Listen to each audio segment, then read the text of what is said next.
Hey guys, I'm Keith. Welcome back to the channel. Today I've got a quick DIY project for you. We're going to be working on my 2009 Lamborghini Gallardo. And what we're going to do is we're going to be direct wiring a Uniden R7 radar detector.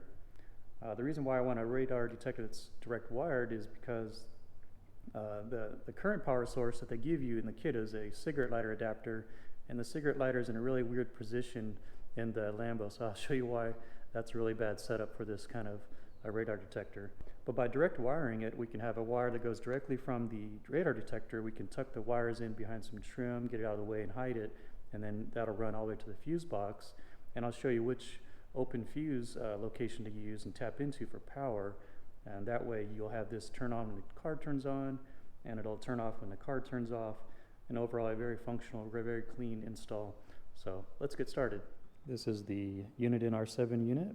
So you got a headphone jack, your mark, mute and dim buttons here. You got your menu, plus and minus, power button. You've got a USB port and then the power port. So overall, nice looking unit.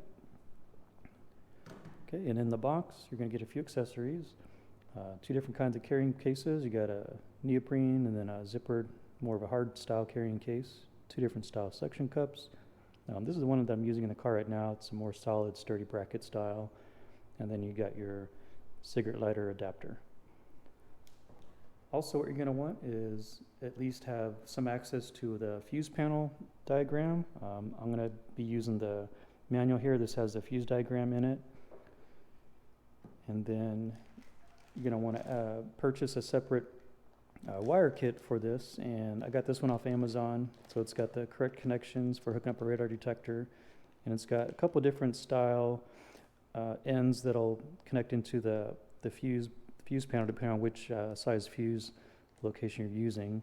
And then you get a installation tool. This is nice to have. It'll help you tuck in the wire in behind the trim so you have a nice clean install.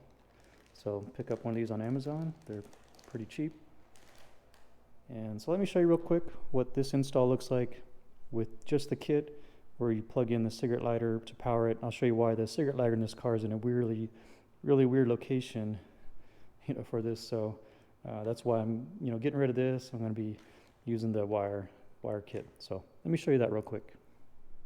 Okay, let's take a quick look in the car, and I'll show you guys what the setup would look like if you just have what's in the Uniden kit. So you have the Uniden mounted here with the single section cup bracket style mount.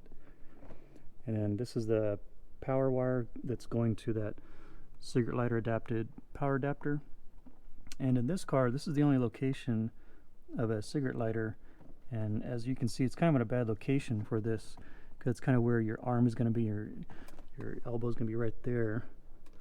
And the other problem is it's kind of in your way, because as you're driving down the road, the cord's constantly bouncing around, and it's just not a very clean setup, and it's in the way.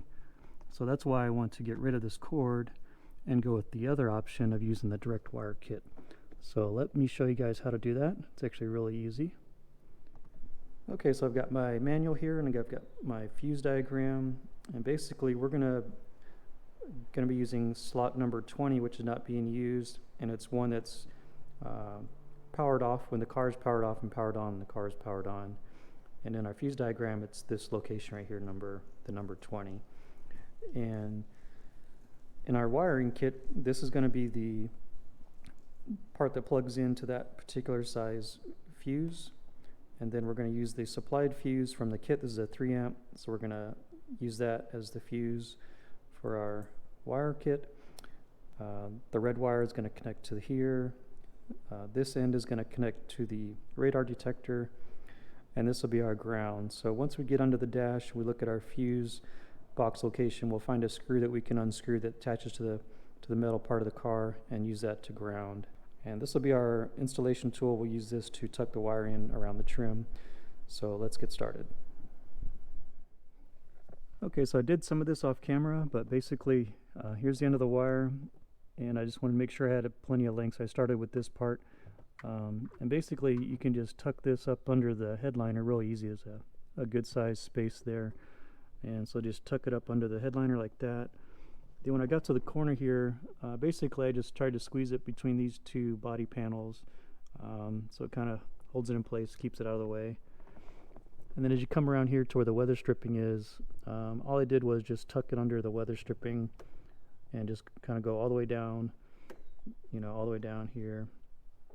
And then once I got to this point, I just basically pushed the wire in between these two body panels, and that pretty much got me to where I needed to be. I needed to get all the wire to this point of the car and under the glove box so that we can connect it to where the fuse box is. So let me show you that.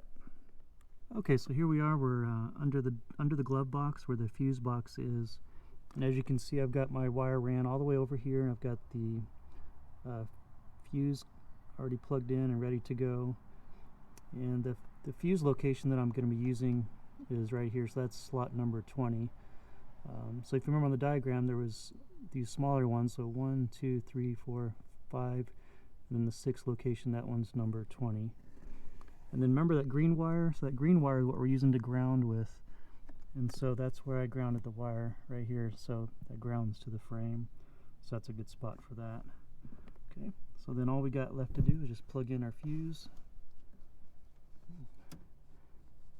just like that, and that's pretty much it. And if you have any slack, you just kind of tie it up neatly, and you can just leave it behind that panel and you'll be fine.